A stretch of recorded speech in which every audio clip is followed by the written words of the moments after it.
Let me introduce myself. My name Miss Diana. I will be teaching you in English Maritime for this semester.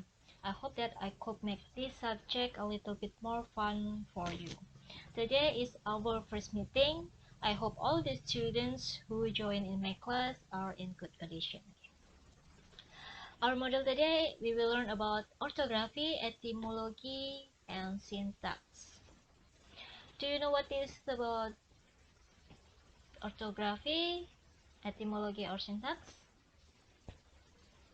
Okay, let's start. Ortografi adalah ilmu yang mempelajari tentang penulisan dan pengucapan huruf-huruf bahasa Inggris dengan benar, atau bagian dari ilmu bahasa yang berhubungan dengan huruf dan ejaan. Contoh penggunaan ortografi yaitu pada letter atau huruf, karena ada aturannya ya, itu penggunaan huruf besar yang biasanya digunakan untuk nama orang, kota, negara, sekolah, dan nama tempat-tempat lainnya. Contohnya seperti ini, bisa dibaca sendiri ya. Jadi ketika seorang pelaut mengisi buku harian, mereka akan menuliskan nama tempat mereka singgah, nama negara, atau kemudian nama kru dalam kapal, biasanya menggunakan, berarti kan diisi dengan nama orang. Jadi ketika kalian mengisi data-data tersebut harus menggunakan huruf besar. Selanjutnya ada nama hari dan nama bulan. Nama hari dan nama bulan pun harus menggunakan huruf besar di awal. Kemudian ada nama singkatan. Jadi untuk singkatan, di awal singkatan akan menggunakan huruf besar. Dan nama sesuatu yang diagungkan. Dan yang terakhir adalah kata pertama dari setiap kalimat. Seperti contoh, I'm a student. Aku seorang siswa. Di situ berarti kan ada sebuah kalimat ya. Kalimat I am a student. Itu kata I harus diawali dengan huruf besar. Jadi perlu diingat ketika kalian membuat sebuah esai atau karangan, setiap awal kalimat harus menggunakan huruf besar. Kemudian nama orang, nama tempat, nama kota, hari, dan bulan harus menggunakan huruf besar. Selanjutnya ada contoh penggunaan yang lain yaitu pada word atau kata.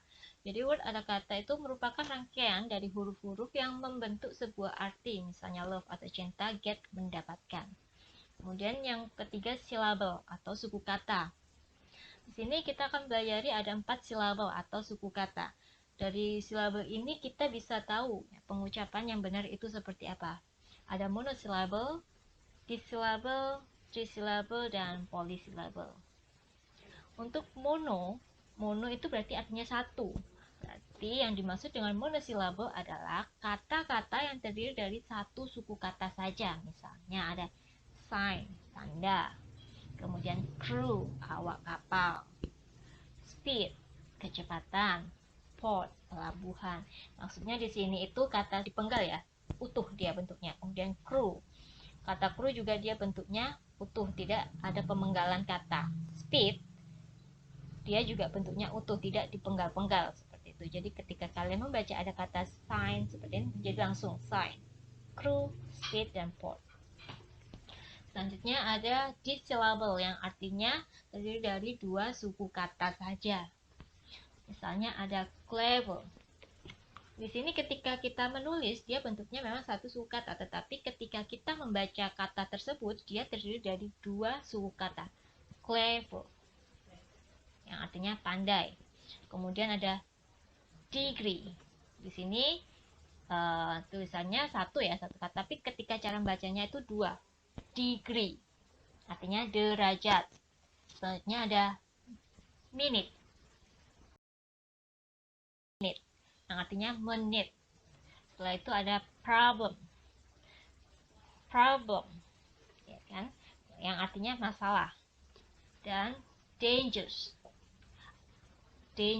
artinya bahaya. Selanjutnya ada trisyllable yang artinya apa? Dia terdiri dari 3 suku kata. Misalnya ada ini ya. Ini di sini kita satu kata ya. Dilihat, kita ngelihat ada satu kata, tapi cara bacanya dia ada 3 suku kata dipisah, dipenggal-penggal. Ada expensive. Cara bacanya adalah expensive. mahal. Kemudian ada kata important yang artinya penting. Kemudian ada kata announcement, pengumuman.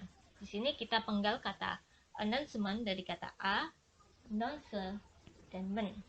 Bacanya announcement, pengumuman. Kemudian ada passenger, penumpang. Dangerous, berbahaya. Beda ya dari yang kata di 2 silabel tadi, danger sama dangerous. Kalau danger artinya bahaya, kalau dangerous berbahaya. Kemudian yang terakhir ada polysyllable, yaitu kata yang terdiri dari 4 suku atau lebih. Misalnya beautiful, ya. Nih, tulisannya beautiful, dia dipecah menjadi 4 suku kata. Ada beautiful, bacanya beautiful. Information, ya. Di sini tulisannya information. Dia dipecah menjadi 1, 2, 3, 4 suku kata. Ada in, for, ma, dan tion. Bacanya information. Kemudian ada sini ya, navigation, ya. Ada navigation. Dia dipecah menjadi 4 suku kata. Jadi nav, i, ga, dan tion. Navigation atau navigasi. Kemudian ada immediate, segera. Nah, selanjutnya kita masuk ke etimologi. Apa sih yang dimaksud etimologi itu? Etimologi yaitu ilmu yang mempelajari tentang sejarah kata atau asal-usul kata, bagaimana bentuk atau makna mereka berubah dari waktu ke waktu. Dan dalam etimologi itu biasanya akan membahas 8 bagian penyusun kalimat yang biasanya kita singkat dengan parts of speech, yang disebut dengan part of speech, ya. Nah, di sini part of speech itu biasanya disingkat dengan kata pancavit atau pronoun, adjektif atau kata sifat, kemudian noun, kata benda, conjunction, kata sambung, adverb, kata keterangan, verb, kata kerja, kemudian ada interjection atau kata sifat, dan preposition, kata depan. Jadi dari part of speech ini dia disingkat menjadi pancavit, di mana ketika kita membuat sebuah kalimat bahasa Inggris sederhananya itu harus terdiri dari minimal dua bagian part of speech ini, ya, yaitu pronoun atau kata ganti, dan kemudian verb, kata kerja. Sintaks.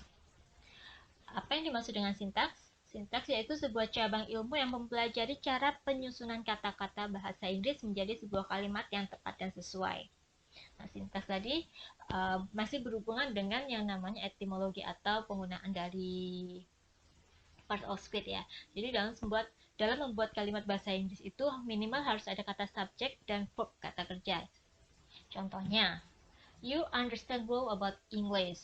Di sini you adalah sebagai subjek dan understand itu sebagai verb.